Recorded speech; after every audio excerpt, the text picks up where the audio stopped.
War అకాడమీకి స్వాగతం. UPSC, TGPSC, APPSC మరియు అన్ని ప్రభుత్వ పరీక్షల తయారీకి మీ నమ్మకమైన గమ్యం. మన మొదటి ప్రశ్న కొన్ని ప్రభుత్వ ఏజెన్సీలకు సంబంధించింది. ప్రశ్న సంఖ్య 144. భారత ప్రభుత్వానికి సంబంధించి ఈ సమాచారాన్ని చూడండి. 1.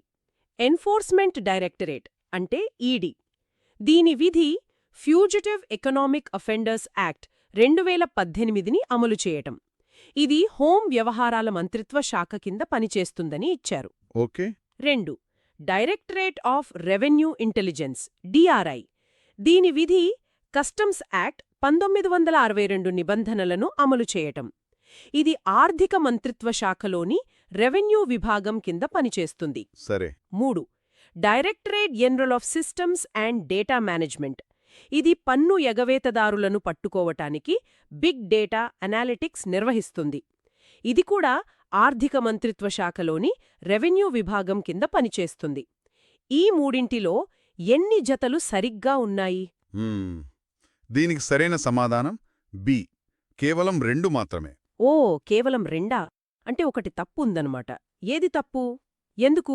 మొదటిది ఈడీ గురించుంది. దాని గురించి మనం ఈ మధ్య తరచూ వార్తల్లో వింటున్నాం కదా. అవును, మొదటి జతలోనే తప్పుంది. అందులో సగం నిజం, సగం అబద్ధం. అలాగా ఎకనామిక్ ఒఫెండర్స్ యాక్ట్ను అమలు చేస్తుందనేది నిజమే. కానీ అది హోం వ్యవహారాల మంత్రిత్వ శాఖ కింద పనిచేస్తుందని చెప్పడం తప్పు. మరి దేని కింద పనిచేస్తుంది? వాస్తవానికి ఈడీ ఆర్థిక మంత్రిత్వ శాఖలోని రెవెన్యూ విభాగం కింద పనిచేస్తుంది. ఓకే. ఈ తేడా ఎందుకంత ముఖ్యం? హోంశాఖ కింద ఉంటే ఏంటి, ఆర్థిక శాఖ కింద ఉంటే ఏంటి? మంచి ప్రశ్న. ఆ ఏజెన్సీ పని స్వభావాన్ని బట్టి మంత్రిత్వ శాఖను నిర్ణయిస్తారు. ఈడీ పని ప్రధానంగా ఆర్థిక నేరాలకు అంటే మనీ లాండరింగ్, ఫారెన్ ఎక్స్చేంజ్ ఉల్లంఘనలకు సంబంధించింది. అవును, అన్నీ డబ్బుకు సంబంధించినవే. కరెక్ట్. వీటన్నింటికీ ఆర్థిక వ్యవహారాలతోనే కదా సంబంధం. అందుకే దానిని హోం మంత్రిత్వ శాఖ అంటే లా అండ్ ఆర్డర్ కింద కాకుండా ఆర్థిక మంత్రిత్వ శాఖ కింద ఉంచడం దాని పనికి మరింత బలాన్ని, నైపుణ్యాన్ని ఇస్తుంది. అర్థమైంది. మరి మిగిలిన 2 సరియైనవేనా? అవును. డిఆర్ఐ మరియు డేటా మేనేజ్మెంట్ డైరెక్టరేట్, వాటి విధులు, మంత్రిత్వ శాఖలు రెండూ సరిగ్గానే ఉన్నాయి. చాలా లాజికల్గా ఉంది. ఇప్పుడు పంచాయతీరాజ్ వ్యవస్థకు వెళ్దాం. ప్రశ్న 145. ఈ ప్రకటనలు చూడండి. సరే. 1. అన్ని రాష్ట్రాలలో మధ్యంతర స్థాయిలో పంచాయతీలు ఉన్నాయి. 2. మధ్యంతర స్థాయిలో పంచాయతీ సభ్యునిగా అర్హత పొందాలంటే ఒక వ్యక్తికి 30 సంవత్సరాల వయస్సు ఉండాలి. 3. రాష్ట్ర ముఖ్యమంత్రి పన్నుల పంపిణీపై సిఫార్సులు చేయడానికి ఒక కమిషన్ను ఏర్పాటు చేస్తారు. పైన ఇచ్చిన వాటిలో ఏవి సరైనవి కావు, అంటే తప్పుగా ఉన్నవి ఏవి? దీనికి సమాధానం డి 1, 2 మరియు 3. ఏంటి, 3 తప్పా? అవును, ఇచ్చిన 3 ప్రకటనలు తప్పే. ఇవి చాలా సాధారణంగా అనిపించే విషయాలే గదా, కానీ వివరాల్లోకి వెళ్తే అసలు విషయం తెలుస్తున్నట్టుంది. ఒక్కొక్కటిగా వివరిస్తారా? తప్పకుండా. మొదటిది, అన్ని రాష్ట్రాలలో మధ్యంతర స్థాయి పంచాయతీలు ఉంటాయనేది తప్పు. రాజ్యాంగం ప్రకారం 20 లక్షల కంటే తక్కువ జనాభా ఉన్న చిన్న రాష్ట్రాలు. ఓ, జనాభాను బట్టి ఉంటుందా? అవును. చిన్న రాష్ట్రాలు ఈ మధ్యంతర స్థాయిని ఏర్పాటు చేయాల్సిన అవసరం లేదు. కాబట్టి కొన్ని రాష్ట్రాల్లో గ్రామ, జిల్లా స్థాయిలు మాత్రమే ఉంటాయి. ఓకే. ఇక వయసు సంగతేంటి? 30 కాదా? కాదు. స్థానిక రాజకీయాల్లో యువతను ప్రోత్సహించడానికి, పంచాయతీ ఎన్నికల్లో పోటీ చేయడానికి కనీస వయస్సు 21 సంవత్సరాలు, 30 కాదు. ఎమ్మెల్యే, ఎంపీలకు 25 అనుకుంటా. అవును, కాని పంచాయతీలకు 21 ఏళ్లకే అవకాశం కల్పించారు. మరి మూడో విషయం, ఆర్థిక కమిషన్ను ముఖ్యమంత్రి ఏర్పాటు చేయరా? చెయ్యరు. పంచాయతీలకు నిధులు ఎలా పంపిణీ చేయాలో సిఫార్సు చేసే ఆర్థిక కమిషన్ను రాష్ట్ర గవర్నర్ ఏర్పాటు చేస్తారు. గవర్నరా? అవును, గవర్నర్ రాష్ట్రానికి రాజ్యాంగ అధిపతి. అందుకే ఇలాంటి నిష్పక్షపాతంగా ఉండాల్సిన నియామకాలు వారి చేతుల మీదుగా జరుగుతాయి, కార్యనిర్వాహక అధిపతి అయిన ముఖ్యమంత్రి చేతుల మీదుగా కాదు. అందుకే 3 ప్రకటనలు తప్పు. స్పష్టమైంది. ఇప్పుడు దేశంలో అత్యున్నత పదవికి సంబంధించిన ప్రశ్న, రాష్ట్రపతి క్షమాభిక్ష అధికారంపై ప్రశ్న 146. సరే. 1. రాష్ట్రపతి ఈ అధికారాన్ని వినియోగించడం పరిమిత న్యాయ సమీక్షకు లోబడి ఉంటుంది. 2. రాష్ట్రపతి కేంద్ర ప్రభుత్వ సలహా లేకుండా ఈ అధికారాన్ని వినియోగించవచ్చు. వీటిలో ఏది సరైనది? ఇందులో సరైన సమాధానం A1 మాత్రమే. అంటే న్యాయ సమీక్షకు లోబడి ఉంటుందా? అవును. రాష్ట్రపతి క్షమాభిక్ష అధికారం రాజులకున్నట్లు అపరిమితమైనది కాదు. అది రాజ్యాంగబద్ధమైన విధి. సుప్రీంకోర్టు చాలా కేసులలో స్పష్టం చేసింది. ఒకవేళ ఆ నిర్ణయం రాజకీయ దురుద్దేశంతో, ఏకపక్షంగా లేదా సంబంధం లేని కారణాలతో తీసుకున్నట్లు అనిపిస్తే న్యాయస్థానాలు జోక్యం చేసుకుని సమీక్షించగలవు. అంటే రాష్ట్రపతి తన సొంత విచక్షణతో ఆ నిర్ణయం తీసుకోలేరన్నమాట. మరి రెండవ ప్రకటన ఎందుకు తప్పు? మంత్రిమండలి సలహా అవసరం లేదా? అవసరం మాత్రమే కాదు, తప్పనిసరి. తప్పనిసరా? అవును.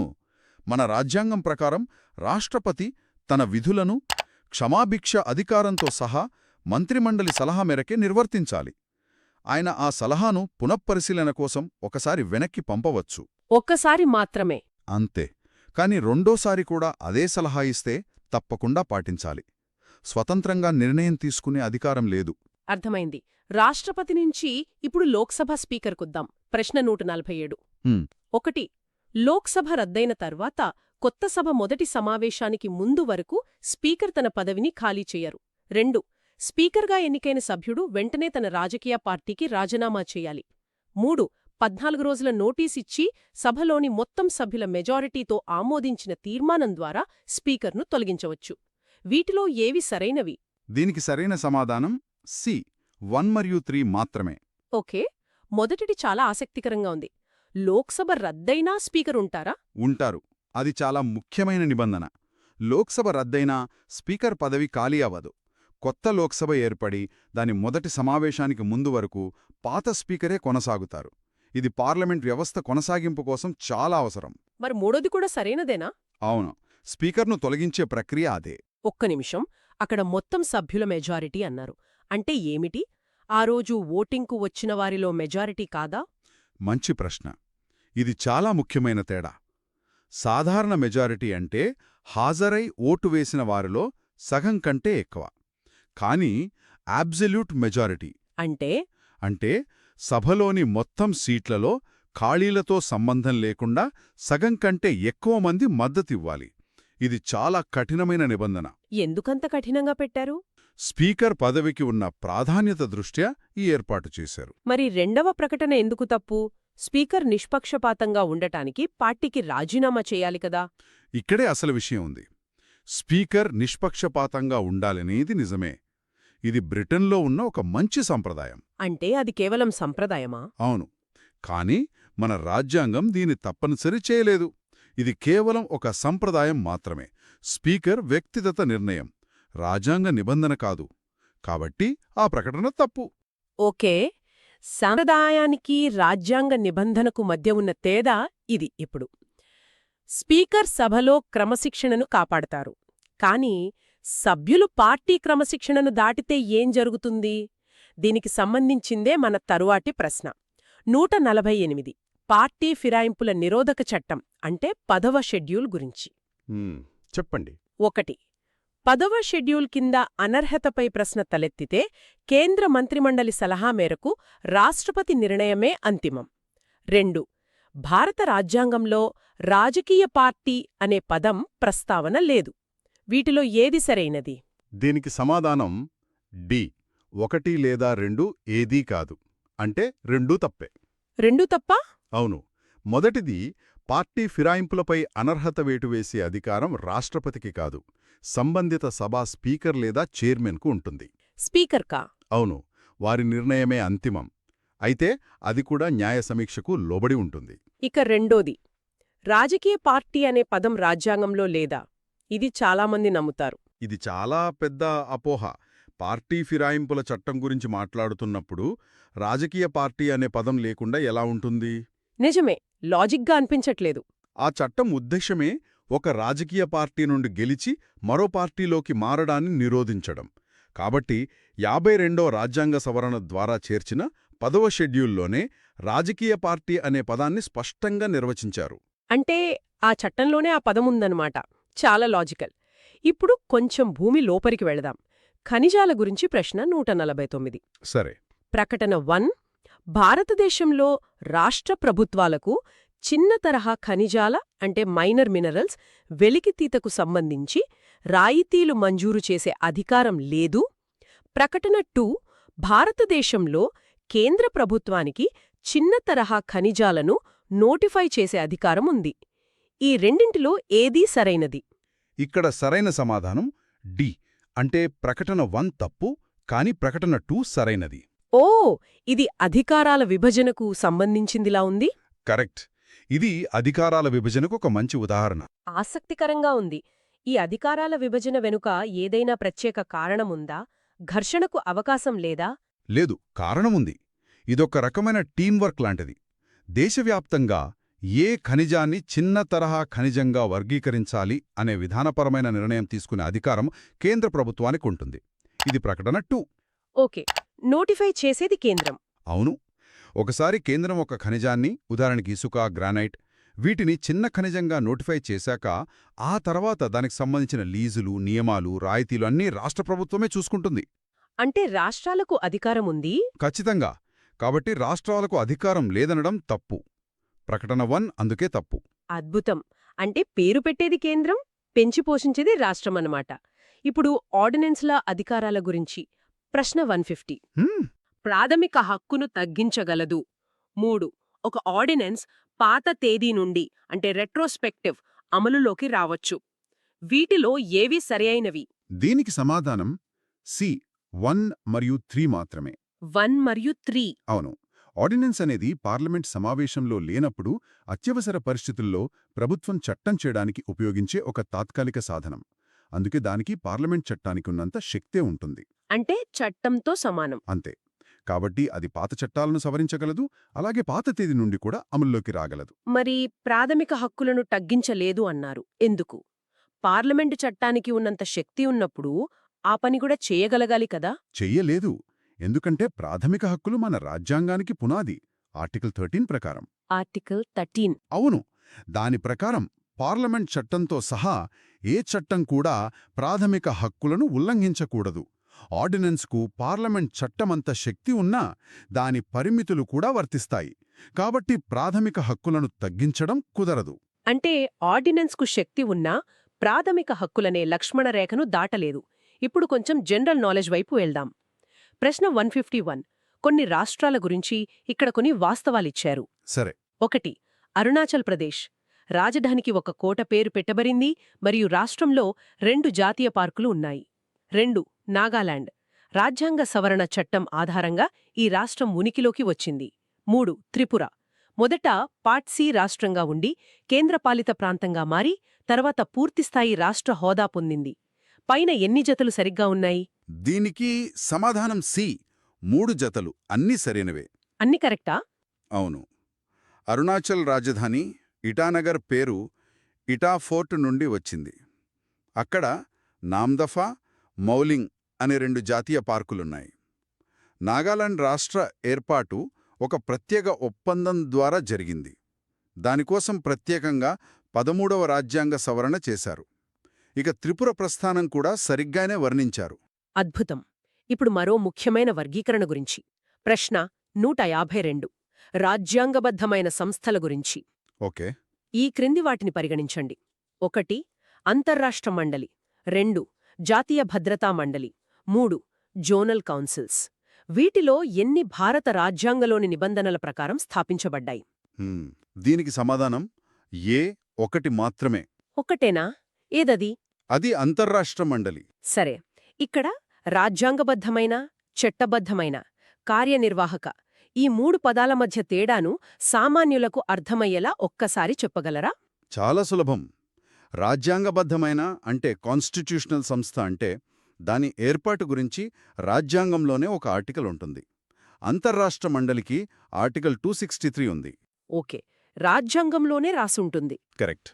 చట్టబద్ధమైన అంటే స్టాట్యుటరీ సంస్థ అంటే పార్లమెంట్ చేసిన ఒక చట్టం ద్వారా ఏర్పడుతుంది. జోనల్ కౌన్సిల్స్ రాష్ట్రాల పునర్వ్యవస్థీకరణ చట్టం 1956 ద్వారా ఏర్పడ్డాయి. మరి మూడోది? ఇక కార్యనిర్వాహక అంటే ఎగ్జిక్యూటివ్ సంస్థ అంటే కేవలం ప్రభుత్వ ఉత్తర్వు ద్వారా ఏర్పడుతుంది. జాతీయ భద్రతా మండలి అలా ఏర్పడిందే. చాలా స్పష్టంగా ఉంది. ఇప్పుడు మళ్ళీ గవర్నర్, రాష్ట్రపతి అధికారాల దగ్గరకు వద్దాం. ప్రశ్న 153. సరే. 1. కొన్ని రంగాలలో రాష్ట్ర గవర్నర్ తన విచక్షణతో వ్యవహరిస్తారని భారత రాజ్యాంగం స్పష్టంగా పేర్కొంది. 2. రాష్ట్ర శాసనసభ ఆమోదించిన బిల్లును గవర్నర్ పంపకుండానే రాష్ట్రపతి తనంతట తానుగా తన పరిశీలన కోసం రిజర్వ్ చేయవచ్చు. వీటిలో ఏది సరైనది? సరైన సమాధానం ఏ 1 మాత్రమే. 1 మాత్రమేనా? అంటే గవర్నర్కు విచక్షణాధికారాలుంటాయా? ఉంటాయి. రాజ్యాంగంలోనే ఆర్టికల్ 163 గవర్నర్ విచక్షణాధికారాల గురించి స్పష్టంగా చెబుతుంది. గవర్నర్ కేంద్రానికి, రాష్ట్రానికి మధ్య ఒక వారధిలాంటివారు. అందుకే కొన్ని ప్రత్యేక పరిస్థితుల్లో, ముఖ్యంగా రాష్ట్రంలో రాజకీయ అస్థిరత ఉన్నప్పుడు, అవును. అప్పుడు ముఖ్యమంత్రి సలహాతో సంబంధం లేకుండా స్వంతంగా నిర్ణయం తీసుకునే అధికారం రాజ్యాంగం ఇచ్చింది. ఓ, అంటే గవర్నర్ ఎప్పుడూ కేవలం రబ్బర్ స్టాంపు కాదన్నమాట. మరి రెండో ప్రకటన ఎందుకు తప్పు? రాష్ట్రపతి నేరుగా బిల్లును తీసుకోలేరా? తీసుకోలేరు. అది సమాఖ్య స్ఫూర్తికి విరుద్ధం. రాష్ట్ర శాసనసభ ఆమోదించిన బిల్లును రాష్ట్రపతి పరిశీలన కోసం పంపాలా వద్దా అని నిర్ణయించే అధికారం గవర్నర్కు మాత్రమే ఉంది. గవర్నర్కు మాత్రమే ఉందా? అవును. రాష్ట్రపతి నేరుగా జోక్యం చేసుకోలేరు. ఆ బిల్లు గవర్నర్ ద్వారానే రాష్ట్రపతి దగ్గరకు వెళ్ళాలి. ఇప్పుడు ప్రశ్న 154. ఇది రాజ్యాంగంలోని కొన్ని ప్రాథమిక అంశాల మ్యాచింగ్ గురించి. 1. కార్యనిర్వాహక వర్గం నుండి న్యాయ వ్యవస్థను వేరుచేయడం. ఆదేశిక సూత్రాలు. 2. మన సంయుక్త సంస్కృతి యొక్క గొప్ప వారసత్వాన్ని గౌరవించడం. ప్రాథమిక విధులు. 3. కర్మాగారాల్లో 14 ఏళ్లలోపు పిల్లల ఉపాధి నిషేధం. ప్రాథమిక హక్కులు. ఇందులో ఎన్ని జతలు సరిగ్గా ఉన్నాయి? దీనికి సమాధానం సి 3 జతలు సరైనవే. అన్నీ కరెక్టేనా? అవును. ఇవి రాజ్యాంగంలోని 3 వేరువేరు కాని చాలా ముఖ్యమైన భాగాలు. ప్రభుత్వానికి మార్గదర్శకాలైన ఆదేశిక సూత్రాల్లో న్యాయ వ్యవస్థ స్వాతంత్ర్యం ఉంది. పౌరుల బాధ్యతలైన ప్రాథమిక విధుల్లో సంస్కృతి పరిరక్షణ ఉంది. ఇక పౌరుల రక్షణ కవచమైన ప్రాథమిక హక్కుల్లో బాల కార్మిక వ్యవస్థ నిషేధం ఉంది. అన్నీ సరిగ్గానే జతపరచబడ్డాయి. షెడ్యూల్డ్ ప్రాంతాలు అనగానే అక్కడి పరిపాలన మొత్తం వేరేగా ఉంటుందని అనుకుంటాం. ఈ ప్రశ్న ఆ అపోహను పరీక్షిస్తున్నట్టుంది. ప్రశ్న 155. ఓకే. ఒక రాష్ట్రాన్ని 5వ షెడ్యూల్ కింద షెడ్యూల్డ్ ప్రాంతంగా ప్రకటిస్తే 1. రాష్ట్ర ప్రభుత్వం ఆ ప్రాంతాలలో తన కార్యనిర్వాహక అధికారాన్ని కోల్పోతుంది. 2. గవర్నర్ సిఫార్సులపై కేంద్ర ప్రభుత్వం ఆ ప్రాంతాల పూర్తి పరిపాలనను చేపట్టవచ్చు. వీటిలో ఏది సరైనది? సమాధానం డి 1 లేదా 2 ఏది కాదు. 2 కాదా? అవును. 2 పూర్తిగా తప్పుడపోహలు. ఒక ప్రాంతాన్ని షెడ్యూల్డ్ ప్రాంతంగా ప్రకటించినంత మాత్రాన రాష్ట్ర ప్రభుత్వ అధికారాలు పోవు. కానీ ఆ గిరిజన ప్రాంతాల సంస్కృతిని, హక్కులను కాపాడటానికి గవర్నర్కు కొన్ని అదనపు పర్యవేక్షణాధికారాలిస్తారు. ఆయన కొన్ని పార్లమెంట్ లేదా రాష్ట్ర చట్టాలు అక్కడ ఎలా వర్తించాలో మార్పులు చేయగలరు. అంతేగాని రాష్ట్ర ప్రభుత్వాన్ని పక్కన పెట్టారు. మరి కేంద్రం స్వాధీనం చేసుకోవడం? ఆ ప్రసక్తే లేదు. అంటే గవర్నర్ పాత్ర ప్రత్యేకంగా ఉంటుంది, కానీ రాష్ట్ర ప్రభుత్వ అధికారం రద్దు కాదు. వింటో. ఇప్పుడు ప్రశ్న 156. రాజ్యాంగ సవరణల గురించి. ఈ క్రింది వాటిలో దేనికి రాజ్యాంగ సవరణ కోసం సగం రాష్ట్రాల శాసనసభల ఆమోదం అవసరం? 1. 7వ షెడ్యూల్లోని యూనియన్ జాబితా. 2. ఒక రాష్ట్రం యొక్క కార్యనిర్వాహక అధికారం యొక్క పరిధి. 3. గవర్నర్ కార్యాలయ షరతులు. దీనికి సరైన సమాధానం ఏ 1 మరియు 2 మాత్రమే. దీని వెనుక ఉన్న లాజిక్ ఏంటి? దీని వెనుకున్న సూత్రం సమాఖ్య వ్యవస్థ, అంటే ఫెడరలిజం. మనది సమాఖ్య వ్యవస్థ కాబట్టి కేంద్ర రాష్ట్రాల మధ్య అధికారాల పంపిణీని మార్చే ఏ సవరణకైనా రాష్ట్రాల అంగీకారం తప్పనిసరి. ఓహ్, అందుకే రాష్ట్రాల ఆమోదం కావాలి. కరెక్ట్. 7వ షెడ్యూల్లో కేంద్ర, రాష్ట్ర, ఉమ్మడి జాబితాలు ఉంటాయి. వాటిని మార్చినా లేదా రాష్ట్రాల కార్యనిర్వాహక అధికారాన్ని మార్చినా అది సమాఖ్య స్వరూపాన్ని ప్రభావితం చేస్తుంది. అందుకే వాటికి రాష్ట్రాల ఆమోదం కావాలి. మరి గవర్నర్ షరతులకు అవసరం లేదా? గవర్నర్ కార్యాలయ షరతులు సమాఖ్య అంశం కాదు, కాబట్టి దానికి అవసరం లేదు. అంటే కేంద్రం తన ఇష్టానుసారం రాష్ట్రాల అధికారాలను తగ్గించలేదన్నమాట. రాజ్యాంగంలోనే ఆ రక్షణ ఉంది. ఇక మన చివరి ప్రశ్న 157. ఇది గవర్నర్కు, శాసనసభ్యులకున్న కొన్ని ప్రత్యేక రక్షణల గురించి. సరే. 1. గవర్నర్ తన అధికారాల వినియోగం కోసం ఏ కోర్టుకు జవాబుదారీ కాదు. 2. గవర్నర్పై పదవీకాలంలో ఎలాంటి క్రిమినల్ ప్రొసీడింగ్స్ ప్రారంభించకూడదు. 3. సభలో చెప్పిన దానికి రాష్ట్ర శాసనసభ్యులు ఏ కోర్టులోనూ విచారణకు బాధ్యులు కారు. పైన ఇచ్చిన వాటిలో ఏవి సరియైనవి? దీనికి సమాధానం డి. 1, 2 మరియు 3. 3 ప్రకటనలు సరైనవే. నిజంగానా? 3 సరైనవేనా? అంటే గవర్నర్ను వాళ్ల పదవీకాలంలో ఏ క్రిమినల్ కేసులోనూ విచారించలేరా? ఇది వాళ్ళకొక రకమైన సంపూర్ణ రక్షణ కవచంలా అనిపిస్తోంది. అవును. ఆ పదవి గౌరవాన్ని, నిష్పక్షపాతాన్ని కాపాడటానికి, ఎలాంటి ఒత్తిడి లేకుండా విధులు నిర్వర్తించడానికి రాజ్యాంగం ఈ రక్షణ కల్పించింది. అంటే పదవిలో ఉండగా కుదరదు అంతే. పదవి నుండి దిగిపోయాక విచారణ చేయవచ్చు, కానీ పదవిలో ఉండగా కుదరదు. అలాగే శాసనసభ్యులు సభలో ప్రజా సమస్యలపై ఎలాంటి భయం లేకుండా స్వేచ్ఛగా తమ అభిప్రాయాలు చెప్పాలనే ఉద్దేశంతో వారికి కూడా సభలో మాట్లాడిన దానికి న్యాయపరమైన మినహాయింపు ఇచ్చారు. అద్భుతం. ఈ రోజు మనం చూసిన ప్రశ్నల ద్వారా ఒకటి స్పష్టమైంది. రాజ్యాంగంలోని నియమాలు కేవలం పుస్తకాలకే పరిమితం కాదు. అవి మన రోజువారీ పరిపాలనను, మన హక్కులను ఎలా ప్రభావితం చేస్తాయో తెలిసింది. చాలా అపోహలు తొలగిపోయాయి. ఖచ్చితంగా. ఈ ప్రశ్నలు కేవలం వాస్తవాలను పరీక్షించడమే కాకుండా మన వ్యవస్థలోని సమతుల్యతను, అధికారాల విభజనను అర్థం చేసుకోవడానికి సహాయపడతాయి. ఈ చర్చను ముగించే ముందు వినేవారికి ఒక ఆలోచన రేకెత్తించే ప్రశ్న వదిలివెళ్దాం. ఈరోజు మనం గవర్నర్, రాష్ట్రపతి అధికారాల గురించి మాట్లాడుకున్నాం కదా? అవును. మీరేమనుకుంటున్నారు? మన రాజ్యాంగ వ్యవస్థలో గవర్నర్ పాత్ర కేవలం అలంకారప్రాయమా లేక నిజంగా కీలకమైనదా? దీని గురించి ఆలోచించండి. మరో ఆసక్తికరమైన అంశంతో మళ్ళీ కలుద్దాం.